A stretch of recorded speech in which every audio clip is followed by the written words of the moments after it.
अस्सलाम वालेकुम स्टूडेंट्स, आज हम बात करेंगे मॉडल पेपर्स की। और एक मॉडल पेपर से आप 90+% ले सकते हैं, ये कोई मुश्किल बात नहीं है। तो स्टूडेंट्स, आपको सबसे पहले बेसिक चीज़ें मतलब कि जो कि हम छोटी क्लासेस में करके आ चुके हैं, प्लस माइनस डिवाइड और एलसीएम वगैरह, ये आपको आनी चाहिए। उसके अलावा आपको जस्ट एक कंसेप्ट रखना है हर क्वेश्चन के मतलब उस क्वेश्चन की तरह ही क्वेश्चन आपके पेपर में आएंगे और उसको आपने सॉल्व करना है। तो स्टूडेंट, शर्त यह है कि आपने हर क्वेश्चन को एक टॉपिक की तरह समझना है। अगर एक टॉपिक की तरह आप समझेंगे तो आपको इंशाल्लाह पेपर सॉल्व करना कोई मुश्किल नहीं है। तो स्टूडेंट्स, सबसे पहले ये मैंने एक मॉडल पेपर रखा है 2017 का।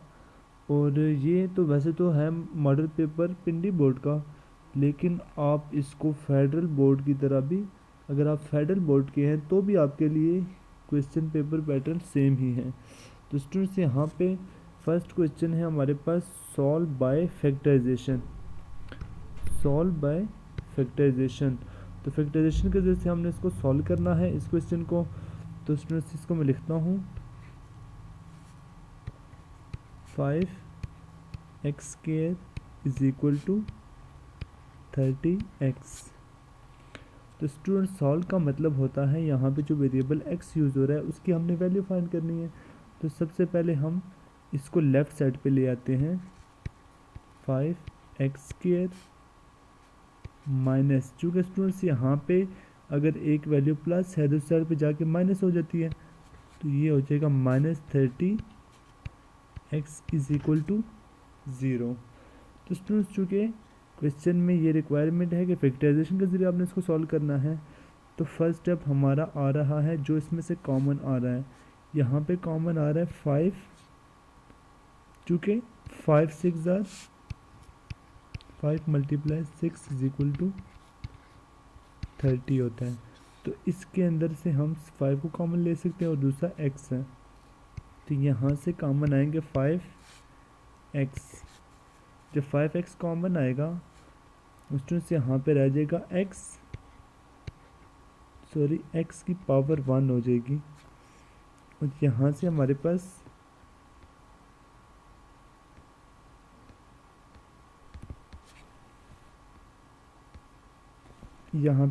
x रह गया। अब यहाँ पे -5 6 ज़ार 30, तो यहाँ पे रह जाएगा 6। चूँकि x चला गया था कॉमन, तो यहाँ पे bracket close is equal to 0। अब स्टूडेंट्स, 5x भी इक्वल टू 0 है और x - 6 भी इक्वल टू 0 है। तो इसको हम अलग से करके लिख सकते हैं, 5x is equal to 0 and x - 6 is equal to 0। तो 5x इज इक्वल टू 0, तो हमारे पास आ जाएगा x इज इक्वल टू 0। यहाँ से स्टूडेंट्स 6 यहाँ पे माइनस हो रहा है, वहाँ पे जाके प्लस हो जाएगा, तो x हमारे पास आ जाएगा 6 के इक्वल। तो स्टूडेंट्स, यहाँ से हमारे पास सोल्यूशन सेट आ गया है 0 6। अब स्टूडेंट्स, आपने नेक्स्ट क्वेश्चन देखना है। स्टूडेंट्स, नेक्स्ट क्वेश्चन हमारे पास एक डेफिनेशन है। तो डेफिनेशन स्टूडेंट्स, आपको मैं कुछ डेफिनेशनें बता दूंगा जिसको आपने जस्ट करना है और वही डेफिनेशनें आपकी बोर्ड में आएंगी। तो उसी में से इंशाल्लाह आपका डेफिनेशन क्लियर हो जाएंगी। तो डेफिनेशन आप बुक्स में से देख सकते हैं या फिर मैं भी आपको बता दूंगा। नेक्स्ट हमारा क्वेश्चन है,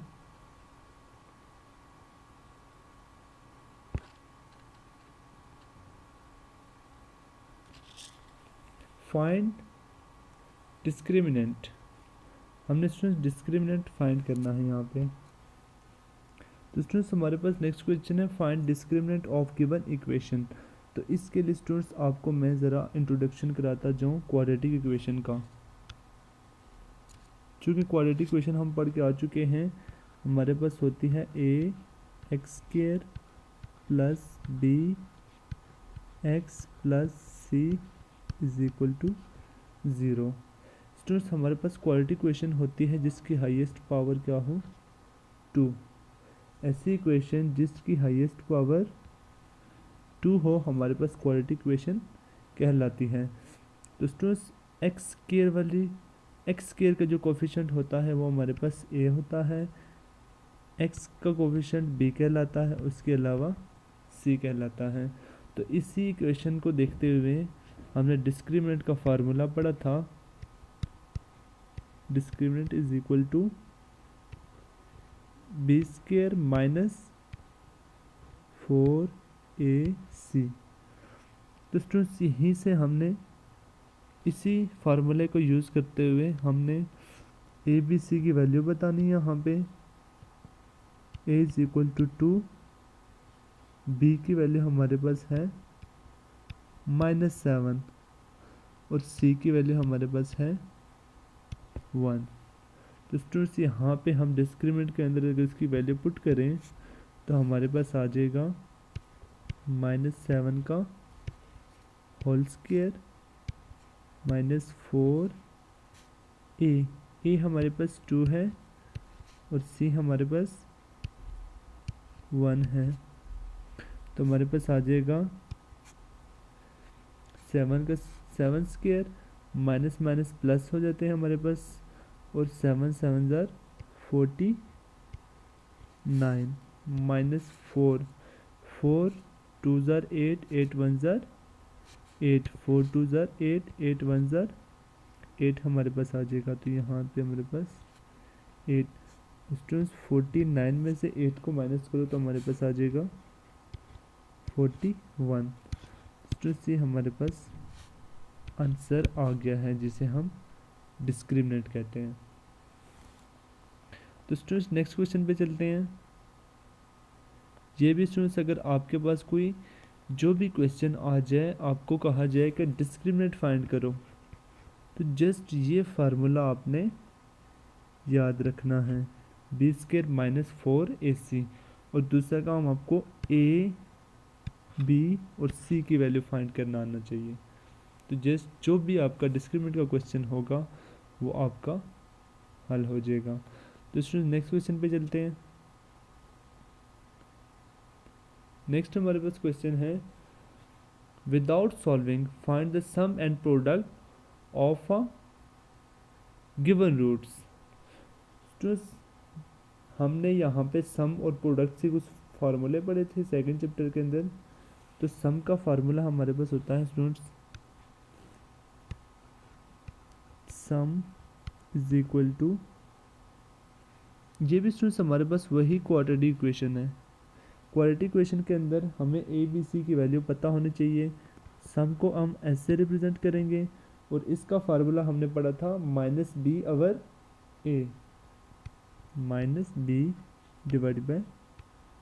-b/a। इसी तरह प्रोडक्ट वाला फार्मूला भी हमने पढ़ा था, सॉरी प्रोडक्ट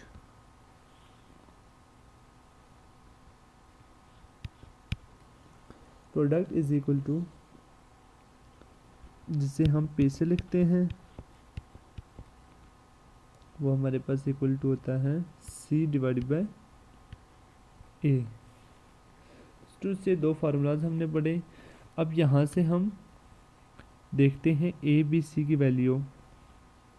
उसमें सम को बताता चलूँ कि हम इसको अल्फ़ा प्लस बीटा भी लिखते हैं सम को।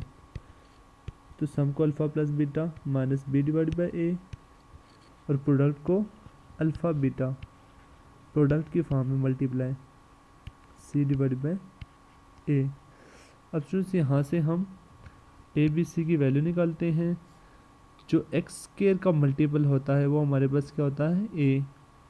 हमने पढ़ा था ax square plus bx plus c is equal to 0। तो स्टूडेंट्स यहाँ से एक्स स्क्वायर के साथ जो टर्म है वो a है, कोफिशिएंट। यहाँ से a की वैल्यू हमारे पास आ जाएगी 1, b की वैल्यू -5 और c की वैल्यू 3। तो स्टूडेंट्स यहाँ से हमने ये वैल्यूज़ क्वेश्चन में से निकालनी है। अब ए बी सी की वैल्यू हम यहाँ पे पुट कर देंगे इस सम और प्रोडक्ट के फार्मूला के अंदर। तो हमारे पास आ जाएगा माइनस बी की वैल्यू है -5 डिवाइड बाय 1। तो स्टूडेंट्स माइनस माइनस प्लस हो जाएंगे, तो 5 divide by 1 is equal to 5 होता है। अब स्टूडेंट्स यहाँ से प्रोडक्ट भी हमने फाइंड करना है, c divide by a 3 divide by 1, क्योंकि c की वैल्यू 3 थी और a की वैल्यू 1 है। तो स्टूडेंट्स यहाँ से हमारे पास आ जाएगा 3। तो स्टूडेंट्स हमारे पास सम और प्रोडक्ट दोनों की आंसर आ गए हैं। तो स्टूडेंट्स यही हमने फाइंड करना था। अब ये हमारे पास स्टूडेंट्स कंसेप्ट बन गया है कि जो भी हमारा क्वेश्चन हो, जो भी क्वालिटी क्वेश्चन हमें दी जाए और उसमें से हमें कहा जाए कि सम और प्रोडक्ट फाइंड करें, तो हम उसमें से फाइंड कर सकते हैं। जस्ट आपको विशर्तिया के क्वालिटी क्वेश्चन में से ए, बी और सी की वैल्यू पता होनी चाहिए। जब ये 3 वैल्यूज़ आपको पता चल जाए तो जस्ट आपको फिर ये सम और प्रोडक्ट वाला फार्मूला भी पता होना चाहिए। जस्ट ये चीज़ आपने याद रखनी है। तो स्टूडेंट नेक्स्ट क्वेश्चन पे चलते हैं।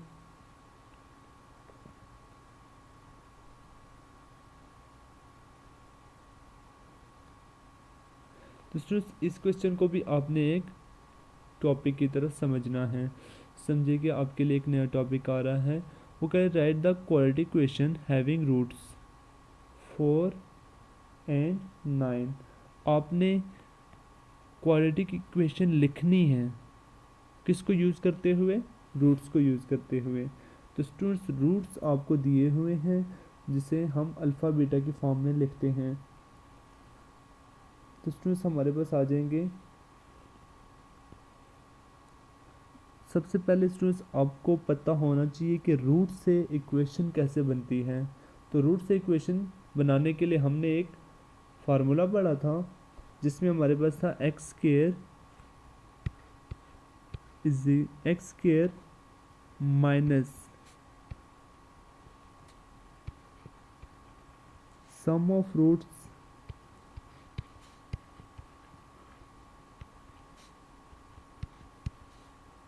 Into X plus product of roots is equal to 0।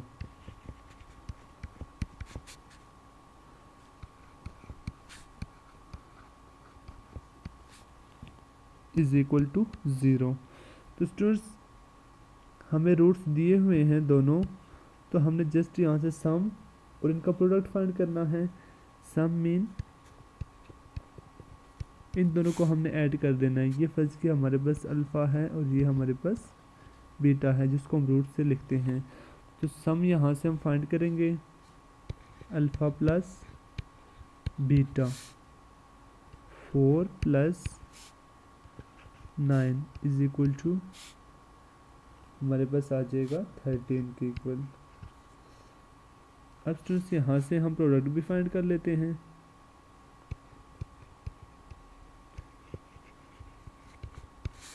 Products हमारे पास आ रहे हैं अल्फ़ा बीटा, और अल्फ़ा बीटा को जब हम मल्टीप्लाई करेंगे 4 इंटू 9, 4 9 ज़र 36। तो ये हमारे पास स्टूडेंट्स सम और प्रोडक्ट आ गए हैं। हमने इस इक्वेशन 1 के अंदर इसको क्या कर देना है? पुट कर देना है। तो जब इसके अंदर पुट करेंगे हमारे पास आ जाएगा X square minus sum of roots 13 X plus product of roots हमारे पास थे 36। तो यहाँ पे हमारे पास आ जाएगा 36 इज इक्वल टू 0।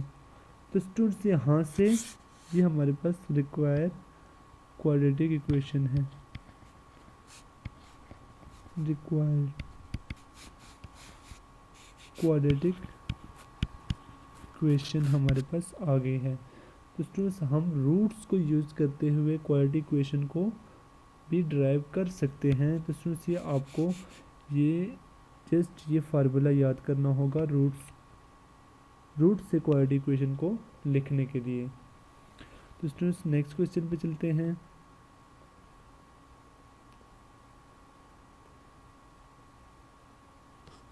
तो हमारे पास नेक्स्ट क्वेश्चन है, using synthetic division to find a quadratic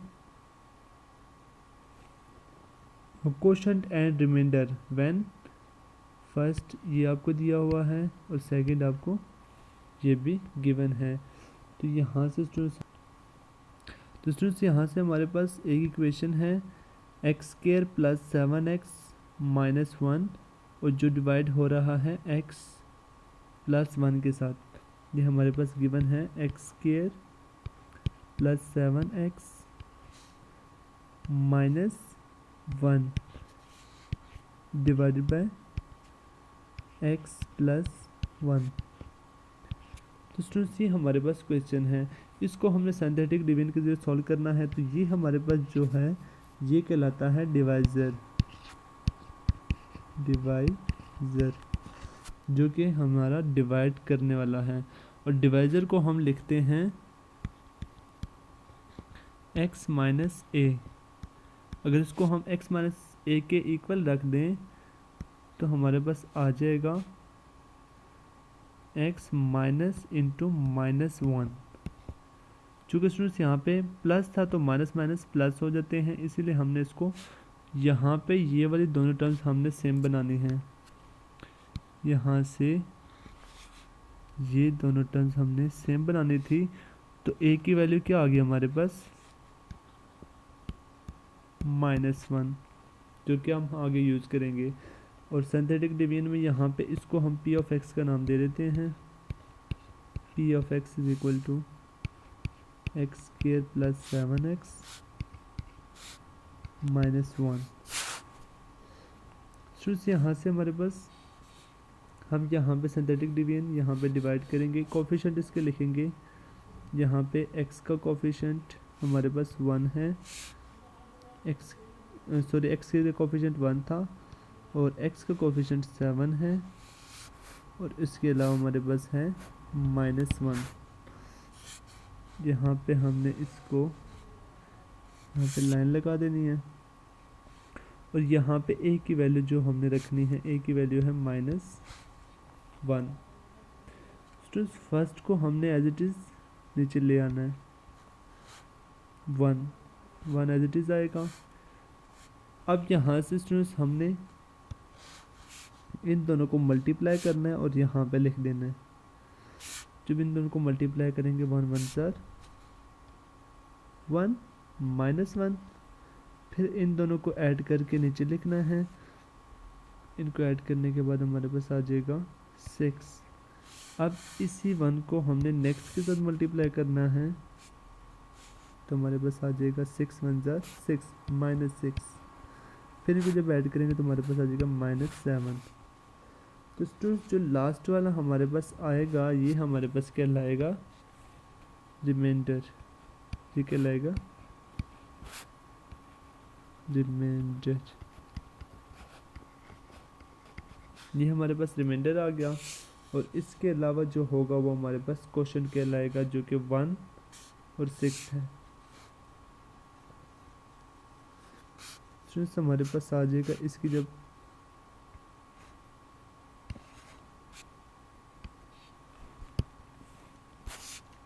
हमारे पास क्वेश्चन आ जाएगा, क्वेश्चन हमारे पास आ जाएगा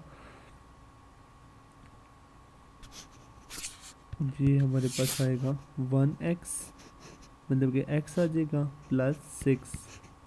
ये हमारे पास क्वेश्चन और रिमाइंडर हमारे पास आ रहा है -7।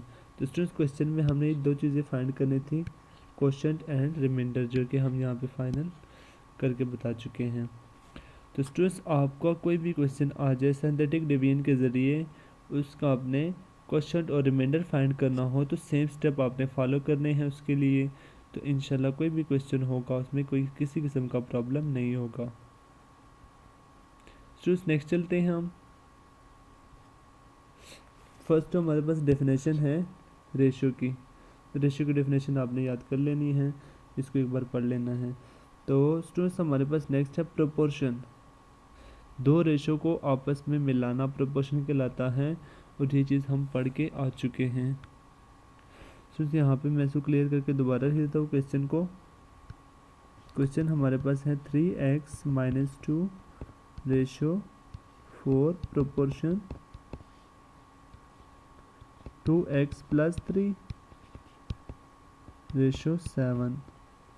स्टूडेंट्स यहाँ से हमारे पास ये हम पढ़ के आ चुके हैं मीन्स है, ये हमारे पास मीन कहलाती है मीन्स, और ये बाहर वाली जो टर्म्स होती है ये एक्सट्रीम होती है हमारे पास। तो हमें पता है extreme is equal two means. तो यहाँ पे मैं इसको अगर लिख देता हूँ extreme is equal two means, तो मीन्स और एक्सट्रीम्स आपस में इक्वल होते हैं। यहाँ से मैं मीन्स एक्सट्रीम्स को लिखता हूँ। एक्सट्रीम्स हमारे पास आ जाएंगे 3x - 2 इंटू 7, इसके साथ आ रहा है 7 इज इक्वल टू 4। मीन्स के अंदर यहाँ पे हमारे पास 4 और 2x + 3 आ रहा है। स्टूडेंट्स यहाँ से हमने मल्टीप्लाई करना है 7 को। 7 3 ज़ार 21x - 7 2 ज़ार 14 इज इक्वल टू 4 2 ज़ार 8x + 4 3 ज़ार 12। अब स्टूडेंट्स यहाँ से हमने x वाली टर्म्स को लेफ़्ट पे लेके जाना है और बगैर x वाली टर्म्स को राइट पे लेकर आना है। तो हमारे पास आ जाएगा 21x - 8x is equal to ये 12 एज इट इज़ आ जाएगा हमारे पास, और जब 14 यहाँ पे आएगा तो +14 हो जाएगा। तो हमारे पास आ जाएगा 13x 21 - 13x is equal to 26। Students यहाँ पे हमारे पास आ गया 13x इज इक्वल टू 26। हमें फाइंड करना था सिर्फ x की वैल्यू फाइंड करनी थी। स्टूडेंट्स यहाँ से x की वैल्यू फाइंड कैसे होगी, जब हम यहाँ पे 13 को ख़त्म करेंगे, दोनों तरफ डिवाइड कर देंगे, 13 कैंसिल आउट हो जाएगा और x की वैल्यू आ जाएगी हमारे पास 13 2 ज़ार 26। तो x की वैल्यू हमारे पास आ जाएगी 2। तो ये हमारे पास स्टूडेंट्स फाइनल आंसर आ गया है। तो स्टूडेंट्स आपने देखा कोई भी आपके पास प्रोपोर्शन वाला क्वेश्चन आ जाए और उसमें से x की वैल्यू आपने फाइंड करनी हो, तो जस्ट आपने मीन्स और एक्सट्रीम वाले फार्मूले को यूज़ करते हुए जस्ट मल्टीप्लाई करना है और x वाले टर्म्स को एक साइड पे और x के अलावा जो होगी उसको दूसरी साइड पे ले जाना है। तो वहाँ से हमारे पास x की वैल्यू आ जाएगी। स्टूडेंट्स नेक्स्ट चलते हैं हम। नेक्स्ट हमारे पास क्वेश्चन है find third proportion. Third proportion को फाइंड करना है हमने यहाँ पे।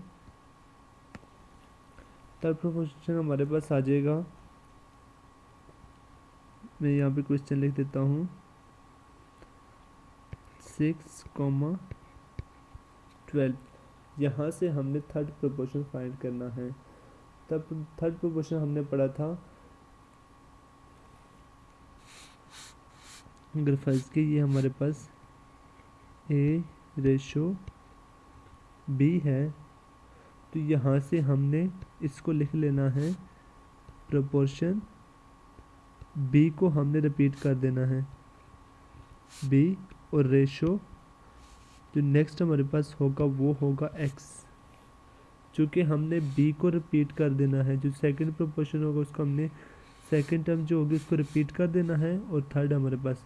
तो स्टूडेंट्स ये हमारे पास नेक्स्ट अगेन वही फॉर्म बन गई जो ऊपर वाले क्वेश्चन में हम करके आ चुके हैं, एक्सट्रीम एंड मीन वाली। तो यहाँ से हम रख सकते हैं 6/2 12 प्रोपोर्शन 12:x। यहाँ से हमने वही एक्सट्रीम्स और मीन्स, एक्सट्रीम हमारे पास 6 और x आ रहे हैं, तो 6x मल्टीप्लाई होकर 6 हो जाएंगे। इसी तरह मीन्स हमारे पास आ रहे हैं 12 × 12। तो यहाँ से हमने x की वैल्यू फाइंड करनी है, मतलब थर्ड प्रोपोर्शन हमारे पास x आ रहा था, x की वैल्यू फाइंड करनी है। तो यहाँ से 6 को हम डिवाइड कर देंगे दूसरी तरफ, तो x इज इक्वल टू हमारे पास हो जाएगा 12 × 12 डिवाइड बाय 6। 6 की कटिंग यहाँ से हम कर सकते हैं 12 के साथ, 6 2 ज़ा 12। इसमें से हमारे पास आ जाएगा x is equal to 12 multiply 6।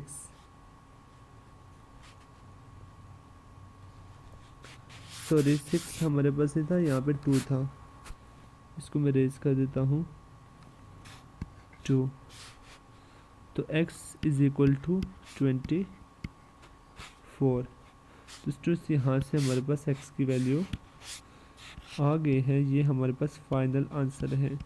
तो स्टूडेंट्स ये आपने जो अभी कुछ क्वेश्चन देखे हैं, फर्स्ट 9 पार्ट देखे हैं आपने क्वेश्चन नंबर 2 के, और ये हमारे पास था 2017 का पेपर था, जो कि था तो वैसे पिंडी बोर्ड का, लेकिन मैंने जिस तरह से आपको समझाया, तो आप फेडरल बोर्ड वाले हों या पिंडी बोर्ड वाले हों, आपने कंसेप्ट बनाना है क्वेश्चन के लिए। क्वेश्चन वही होते हैं, सिर्फ फेडरल बोर्ड में फ़र्क ये होता है कि वहाँ पे डेफिनेशंस नहीं आती, तो वहाँ पे जस्ट क्वेश्चन होते हैं।